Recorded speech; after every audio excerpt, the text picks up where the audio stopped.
Guys, welcome back to another video.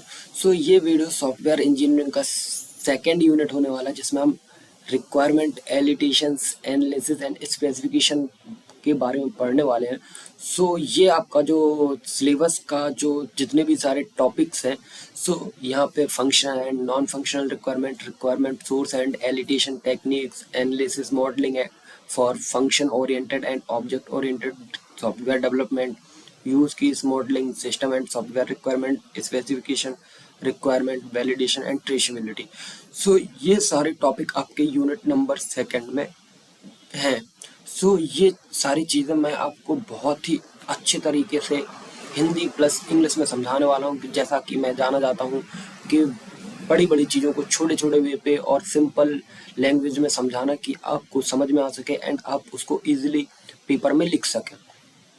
चलिए video को start करते हैं, और वीडियो बहुत इंटरेस्टिंग होने वाला है। प्लीज़ जहां आपको समझ में नहीं आए प्लीज़ आप मेरे को कमेंट डाउन करें कि भैया हमको ये समझ में नहीं आया। एंड ये सारे नोट्स मेरे हैं, मैंने खुद बनाए हैं। अगर आपको चाहिए तो लिंक डिस्क्रिप्शन पे है, आप इन्हें एक्सेस कर सकते हैं। सबसे पहला आता है functional and non functional requirement. देखो, पहले तो हमें ये जानना पड़ेगा कि फंक्शनल रिक्वायरमेंट होती क्या है। ठीक है, देखो, जो फंक्शनल रिक्वायरमेंट होती है ये बताता है कि सिस्टम क्या करेगा। जो हमारा सिस्टम है, जो हमारा सॉफ्टवेयर है, वो क्या करेगा। लॉगिन करें, बिल जनरेट करता है या सर्च करना। जैसे सपोज मैं गूगल ले लेता हूँ। ठीक है, ये सपोज मेरा चैनल है, यहाँ पे मैं अपने चैनल का नेम सर्च करता हूँ। ठीक, अपने चैनल का नेम सर्च करता हूँ। ठीक है, एंड ये सपोज ये सर्च इंजन ही है, गूगल जो है हमारा वो सर्च इंजन है। ठीक, ये मैंने अपना चैनल सर्च किया, इंजीनियरिंग बॉयज चैनल सर्च हो गया। ये हमारा क्या हो गया, फंक्शनल रिक्वायरमेंट हो गया। ठीक है, आप कहीं लॉगिन कर रहे हैं या सर्च कर रहे हैं या बिल जनरेट कर रहे हैं, जैसे आप बड़े बड़े मॉल्स वगैरह में जाते होंगे तो वहाँ बिल ऑटोमेटिक जनरेट होता है, किससे, जो आपका सॉफ्टवेयर होता है। ये सारी चीज़ें फंक्शनल रिक्वायरमेंट के अंदर आती हैं। आप इसको बहुत ही अच्छे तरीके से मैंने समझा दिया कि फंक्शनल रिक्वायरमेंट होता है क्या। आप बहुत आसानी से इसको लिख सकते हो। ठीक है, and what is non functional requirement. ये बताता है कि सिस्टम कैसे चलेगा, यानी क्वालिटी एट्रीब्यूट्स बताता है। जैसे सिस्टम की क्वालिटी क्या होगी, सिस्टम की सिक्योरिटी क्या होगी, सिस्टम की परफॉर्मेंस क्या होगी, सिस्टम यूजेबिलिटी क्या होगी, एंड रिलायबिलिटी क्या होगी, एंड मेंटेनेबिलिटीज क्या होगी। ये सारे जो वर्ड्स हैं, performance, security, usability, reliability and maintainability, अगर आप ये अपने फैमिलियर वर्ड्स हैं, अगर आप इनको नहीं जानते तो मैं बताता हूँ। परफॉर्मेंस मतलब सपोज जैसे आपका सॉफ्टवेयर है वो कितनी बढ़िया से बढ़िया परफॉर्मेंस दे रहा है, इसका मतलब ये होता है। सिक्योरिटी मतलब क्या है कि सिक्योरिटी मतलब ये है कि आपका जो डेटा है वो कितना सिक्योर है आपके सॉफ्टवेयर में। परफॉर्मेंस एंड सिक्योरिटी दोनों क्लियर हो गए। यूजेबिलिटी मतलब हम उसको कितना यूज कर पा रहे हैं, इसकी यूजेबिलिटी क्या है, मतलब क्या पैरेलली हम इसको यूज कर सकते हैं या एक टाइम पे एक ही चीज कर सकते हैं। ये और reliability and maintainability. Reliability and maintainability का मेंटेन करना, एंड रिलायबिलिटी का मतलब रिलायबल। ठीक है, अब दो भी मैं डिफरेंस देख लेते हैं। दो पॉइंट्स लिखे मैंने फंक्शनल नॉन फंक्शनल में। सिस्टम फंक्शनल रिक्वायरमेंट मतलब सिस्टम हमारा क्या करेगा, ठीक। और नॉन फंक्शनल मतलब सिस्टम कैसा होगा, इसके फीचर्स क्या हैं, सर्विसेज एंड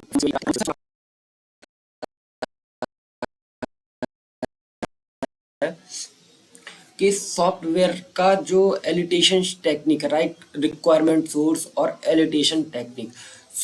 रिक्वायरमेंट सोर्स, कहाँ से रिक्वायरमेंट्स आती हैं। देखो, रिक्वायरमेंट सोर्स है भाई, जब तक हमें रिक्वायरमेंट नहीं होगा तो हम सॉफ्टवेयर बनाएंगे कैसे भाई। और सबसे बड़ी चीज, रिक्वायरमेंट बहुत ज्यादा जरूरी होती है। मैंने चार पॉइंट लिखे हैं। कस्टमर या क्लाइंट, आप जो सिस्टम का यूज करेगा, सपोज मैं एक कस्टमर हूँ या क्लाइंट हूँ जो सिस्टम का यूज करेगा, जिसको सिस्टम या सॉफ्टवेयर चाहिए होता है। एंड यूजर, जो डेली लाइफ में काम में यूज करे। जैसे मैं डेली लाइफ में अपना लैपटॉप यूज करता हूँ तो ये एक सॉफ्टवेयर है। मैं डेली लाइफ में अपना यूज कर रहा हूँ। ये हमारा क्या होगा, अपना एंड यूजर होगा। डोमेन एक्सपर्ट्स क्या होंगे, जैसे इंडस्ट्रीज एक्सपर्ट्स जो प्रोसेस समझाते हैं, कि आपको ऐसे से ऐसा करना है। मतलब कि सीधी सीधी बात है कि आप ये गलत कर रहे हो, ये ऐसा कर रहे हो। तो ये डोमेन एक्सपर्ट होते हैं, जो इंडस्ट्री एक्सपर्ट, जो प्रोसेस समझाते हैं अपन को। एग्जिस्टिंग सिस्टम, पुराने सिस्टम का एनालिसिस करना। सपोज मेरा ये सिस्टम है एंड सपोज जैसे मेरा ये यूट्यूब चैनल है एंड मुझे इसका एनालिसिस करना है, तो ये मैं कर सकता हूँ, ठीक है। एंड ये हमारा क्या हो गया, एग्जिस्टिंग सिस्टम। सपोज जैसे अभी ये वीडियो नहीं डली हुई, बट मैं इस वीडियो को जैसे ही डाल दूंगा तो मैं पुराने वीडियोस को पुराने वीडियोस हमारे क्या होंगे, एग्जिस्टिंग होंगे चैनल पे, ठीक है। आई होप समझ में आ गया। अब आता है रिक्वायरमेंट एलिटेशन टेक्निक। सो इसमें क्या होता है कि टेक्निक्स क्या है। सो यहाँ पे मैंने छोटे छोटे पॉइंट्स पे लिखा है। सो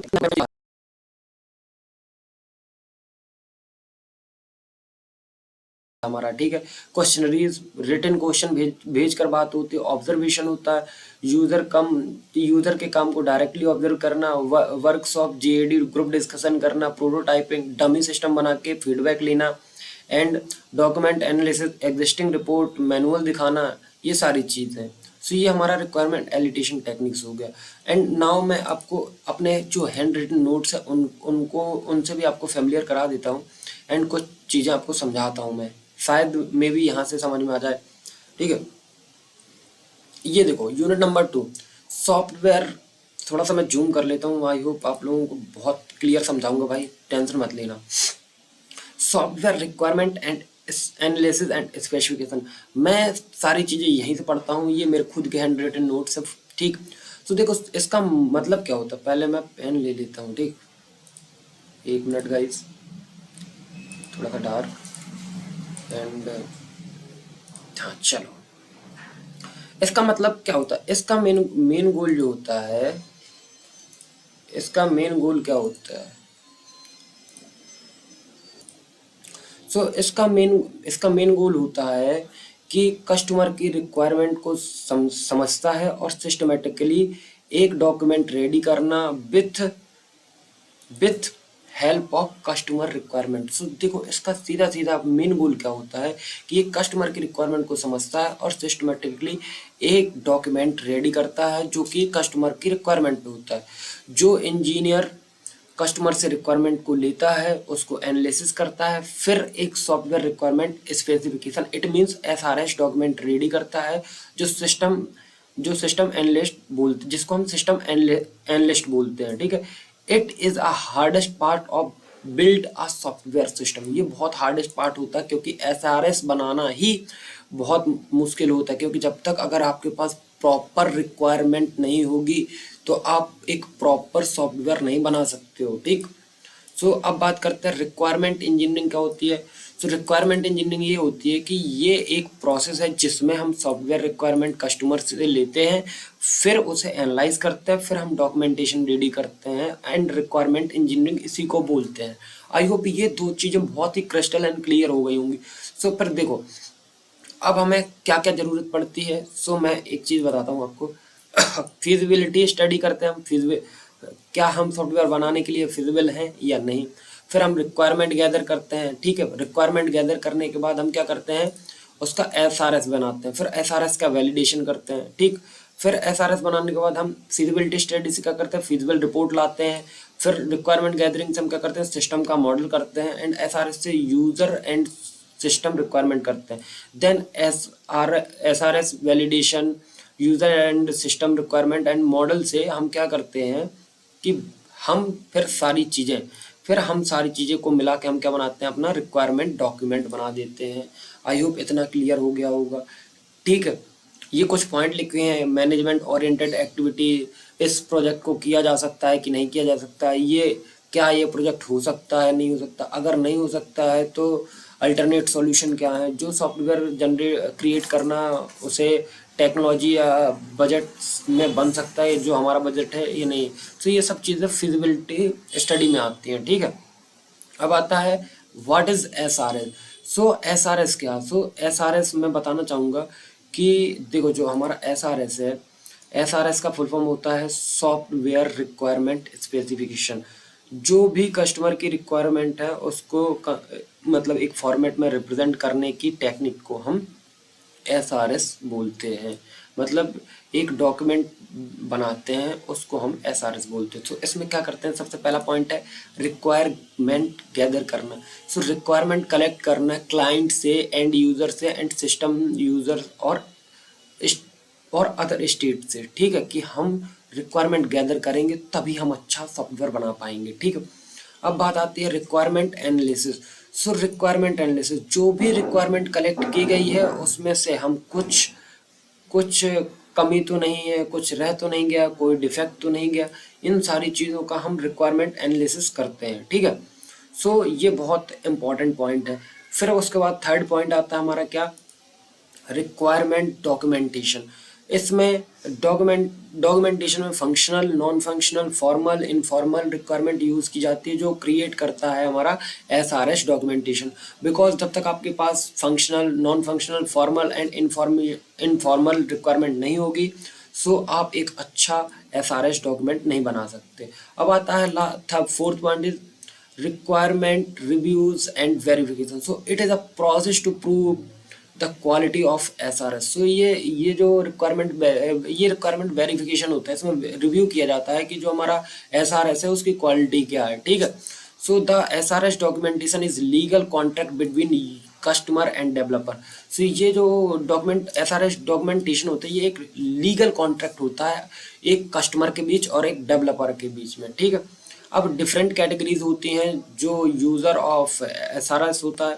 तो सबसे पहला है यूज़र कस्टमर सॉफ्टवेयर का, यूज़र कस्टमर हो गया, अपना सॉफ्टवेयर डेवलपर हो गया, टेस्ट इंजीनियर हो गया, यूज़र डॉक्यूमेंटेशन राइटर हो गया, प्रोजेक्ट मैनेजर हो गया, एंड मेंटेनेंस इंजीनियर हो गया। So there are 6 users of SRS. So now एक एक को अच्छे से जानेंगे और अच्छे से पढ़ेंगे। ठीक, सो देखो, software developer ensure that they develop exactly what is the requirement of customer। तो सॉफ्टवेयर डेवलपर का मतलब सॉफ्टवेयर डेवलपर इंश्योर करता है क्या वो वही डेवलप कर रहा है जो कस्टमर की रिक्वायरमेंट है, या कुछ और तो डेवलप नहीं कर रहा ना भाई। ठीक है, आई होप इतना क्लियर हो गया। फिर आता है अपना test engineer. So test engineer ensure that the requirement and understandability of functionality point of view. So जो हमारा टेस्ट इंजीनियर है वो इंश्योर करता है requirement and understandability and functionality point of view, कि जो हम बना रहे हैं वो अपने रिक्वायरमेंट के बेसिस पे ही बना रहे हैं, उसकी अंडरस्टैंडेबिलिटी क्या, फंक्शनैलिटी, सब सारी चीज़ें ठीक तो है ना भाई। फिर आता है यूज़र डॉक्यूमेंटेशन। डॉक्यूमेंट में उतना लिखते हैं जो कस्टमर को इजीली समझ में आ जाए। ठीक है, देखो सपोज ये बहुत बड़ा पीडीएफ है, ठीक, मैं आपको कुछ नहीं बताऊं तो आपको समझ में नहीं आएगा। सो ऐसे यूज़र डॉक्यूमेंटेशन राइटर जो होता है वो सिर्फ उतनी ही चीज़ें लिखता है जो कस्टमर को ईजिली समझ में आ जाए। ठीक, फिर आता है प्रोजेक्ट मैनेजर। ये चेक करते हैं कितना टाइम लगेगा, कितने लोग लगेंगे और क्या कॉस्ट लगेगी सॉफ्टवेयर बनाने में। तो ये सारा काम किसका रहता है, प्रोजेक्ट मैनेजर का रहता है। आई होप इतना क्लियर हो गया। फिर आता मेंटेनेंस इंजीनियर, ये फंक्शनैलिटी को अंडरस्टैंड करते हैं और प्लान टू मॉडिफिकेशन। ठीक है, ये फंक्शनैलिटी को हमारी अंडरस्टैंड करता है और कोई मॉडिफिकेशन का करना है तो उसके लिए प्लान करता है। देखो अब आता है content of SRS documentation. So functional requirement, non functional requirement, goals of implementation. It means functionality को रिवाइज किया जाता है, new device to support future. अब एक गुड एसआरएस के एक जो गुड एसआरएस होता है, मतलब बहुत बढ़िया एसआरएस डॉक्यूमेंटेशन है, उसके कैरेक्टरिस्टिक क्या होते हैं। So it should be concise, it should be structured, black box view होना चाहिए। ब्लैक बॉक्स व्यू आगे है, black box testing, grey box testing and white box testing, मैं ये आगे बताऊंगा आपको। Conceptual integrity, response to undefined event and verifiable. ठीक है, तो ये सारे कैरेक्टरिस्टिक होते हैं। अब आता है कि what is functional requirement. So देखो फंक्शनल रिक्वायरमेंट क्या है, मैंने आपको वीडियो के स्टार्टिंग में भी पढ़ा दिया था कि फंक्शनल रिक्वायरमेंट है क्या, बट एक बार मैं आपको फिर समझा देता हूँ। ठीक है, तो देखो functional requirement means it focus on the user requirement. So functional requirement का मतलब सीधा सीधा है कि वो फोकस करता है यूजर रिक्वायरमेंट में। What the system does, it is mandatory and have to be fulfilled. मतलब जो ये बहुत ज़्यादा ज़रूरी है कि हम जो हमारा यूज़र है या कस्टमर है उसकी हम रिक्वायरमेंट को फुलफिल करें। Input output operation, agreed basic functionality, product features and user class characters, operating consist and system features. So these are the functional requirement. So अब एग्जांपल क्या है, interface requirement, business business requirement and security requirement. So these are the function requirement. And now अब अपना आता है non function requirement. इसमें user चाहता है कि ये तो मिले ही मिले। मतलब देखो सबसे बड़ी बात है कि आप फोन लेने जाओगे, ठीक है, सो फोन में आप क्या चेक करोगे, रैम चेक करोगे, रोम चेक करोगे, एंड फ़ोन कैसा चल रहा है, परफॉर्मेंस कैसी, ये सारी चीज़ तो चेक करते हो ना। बट उसके अंदर बिल्ट इन फंक्शन क्या मिलता है आपको, यूट्यूब मिलेगा, क्रोम मिलेगा, गूगल मिलेगा, एंड और उसकी जो कंपनी से बहुत सारे, जैसे वन प्लस है तो उसका ऐप मिलेगा, एप्पल है तो उसका सफारी मिलेगा। सो ये सारी चीज़ें, मतलब ये चीज़ें तो होती ही होती, मिलना ही मिलना चाहिए। लाइक देखो, तो यहाँ पे 8 चीज़ें लिखी है मैंने, बारी बारी से इनको भी समझते हैं। सो परफॉर्मेंस, सो परफॉर्मेंस, सबसे पहले परफॉर्मेंस में परफॉर्मेंस चेक करना सिस्टम की कि बढ़िया है या नहीं है, ठीक है। सिक्योरिटी, सिक्योरिटी चेक करता है। Maintainability, time to time modification and maintainability. Portability, portability मतलब एक जगह से दूसरी जगह ले जा सकते हैं, नहीं ले जा सकते। स्टोरेज, सिस्टम की स्टोरेज कैसी है। फ्लेक्सिबिलिटी मतलब फ्लेक्सिबल है या नहीं। क्वालिटी, सिस्टम की क्वालिटी कैसी है। और सेफ्टी, सिस्टम हमारा सेफ तो है ना भाई। तो ये इतनी सारी चीज़ें क्या हो गई हमारी, ये हो जाता है हमारा क्या, अपना नॉन फंक्शनल रिक्वायरमेंट। अब बात आती है कि रिक्वायरमेंट सोर्स एंड एलिटेशन टेक्निक। एलिटेशंस को हम गैदरिंग टेक्निक भी बोलते हैं। इसमें हम ये जो हमारा गैदरिंग टेक्निक है, इसमें हम रिक्वायरमेंट गैदर करते हैं यूजर एंड एंड यूजर से, ठीक है। So various way to discover requirement. So सबसे पहले आता है इंटरव्यूज। सो इंटरव्यूज क्या है, देखो समझो, अब एक एक चीज को आराम समझना, अच्छे समझाऊंगा, धीमे धीमे समझा रहा हूँ, ठीक है। यूजर के साथ कम्युनिकेशन किया जाता है, पूरा सिस्टम समझा जाता है, और करंट सिस्टम में क्या डिफिकल्टी आ रही है, ये सारी चीज़ें हम किससे बात करते हैं, अपना जो यूज़र होता है। इसमें फॉर्मल एंड इनफॉर्मल रिक्वायरमेंट की बात होती है कि क्या चाहिए क्या नहीं चाहिए। अब there are various type of interview, close interview, open interview, oral interview, written interview और 1-to-1 interview. So close interview मतलब प्री डिफाइंड क्वेश्चन आंसर। इसमें जो हमारे क्वेश्चन आंसर होते हैं वो प्री डिफाइंड होते हैं, मतलब पहले से डिफाइंड किए गए होते हैं। ओपन इंटरव्यू में क्या होता है, नो प्री डिफाइंड एजेंडा, मतलब कोई भी प्री डिफाइंड एजेंडा नहीं रहता, कहीं से भी कोई भी क्वेश्चन पूछ सकते हो आप। ओरल इंटरव्यू मतलब मुंह से बात करना, रिटेन मतलब लिख के बात करना, एंड 1-to-1 मतलब आप और मैं, ठीक है। अब बात आता है क्वेश्चनरीज। सो जितने भी सॉफ्टवेयर में काम कर रहे हैं उनको एक इंटरव्यू देना होता है कि क्या आंसर है, क्या आंसर है, फिर उसको कंपाइल किया जाएगा, देन उसका रिक्वायरमेंट क्या है वो चेक किया जाएगा, देन चेक क्या रिक्वायरमेंट है कस्टमर की। मतलब नहीं समझोगे आप, मैं बताता हूँ कि जितने भी देखो जितनी भी टीम है वो सॉफ्टवेयर में काम कर रही होगी, तो उनको एक इंटरव्यू देना होता है कि हाँ भाई जो कस्टमर की रिक्वायरमेंट है हम उसी के बेसिस पे हम काम कर रहे हैं, आप लोग देख सकते हैं, जो उनके हेड होते हैं। सो ये मतलब होता है इसका, ठीक। अब बात आता है ब्रेन स्ट्रोमिंग। ब्रेन स्ट्रोमिंग से आप समझ सकते हो कि ब्रेन वॉश करना। सो ब्रेन स्ट्रोमिंग में आता है debate, communication with each other, and बहुत सारे आइडियाज आते हैं। मेरे को कुछ और आइडिया आएगा एंड आपको कुछ और आइडिया आएगा, ठीक।